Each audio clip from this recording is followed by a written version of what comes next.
اللہ کے نام سے شروع جو بڑا مہربان نہایت رحم کرنے والا ہے۔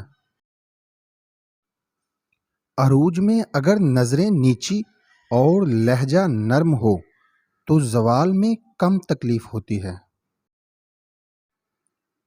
یہ مت سوچو کہ تمہارے بس میں کیا ہے، بلکہ یہ دیکھو کہ جس سے مانگ رہے ہو اس کے بس میں کیا ہے۔ لوگ اس وقت اعتبار توڑتے ہیں جب ہم ان کی وفاداری کی مثالیں دے رہے ہوتے ہیں،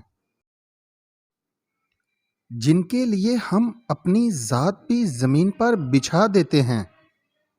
وہ لوگ ہمیں مٹی سمجھ کر اندر چلے جاتے ہیں۔ اگر ہم یہ کہنے کی بجائے دیواروں کے بھی کان ہوتے ہیں، یہ کہنا شروع کر دیں کہ فرشتوں کے ہاتھ میں بھی قلم ہے، تو ہمیں لوگوں سے زیادہ اللہ کی فکر ہو جائے۔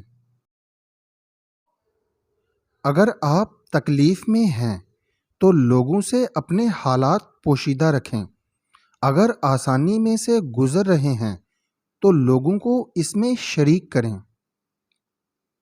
خونی رشتوں میں جب دنیا بڑھ جاتی ہے تو اپنوں کی خبریں غیروں کی زبانی سننے کو ملتی ہیں۔ خدا تک پہنچنے کے بہت سے راستے ہیں، مگر میں نے خدا کا پسندیدہ راستہ لوگوں سے محبت اختیار کیا۔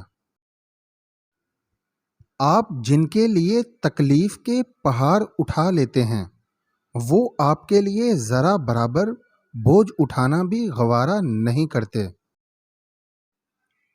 گاؤں میں رہو گے تو ماں باپ کے ناموں سے پہچانے جاؤ گے، بڑے شہروں کی تمنا ہے تو پھر مکان نمبر سے پہچانے جاؤ گے۔ لوگ کہتے ہیں معذرت اور شکریہ اپنوں میں نہیں ہوتا، جبکہ یہی دو الفاظ رشتوں کو بچاتے ہیں۔ انسان پریشانیوں کی گنتی کرنے کا ماہر ہے، لیکن نعمتوں کا حساب رکھنا بھول جاتا ہے۔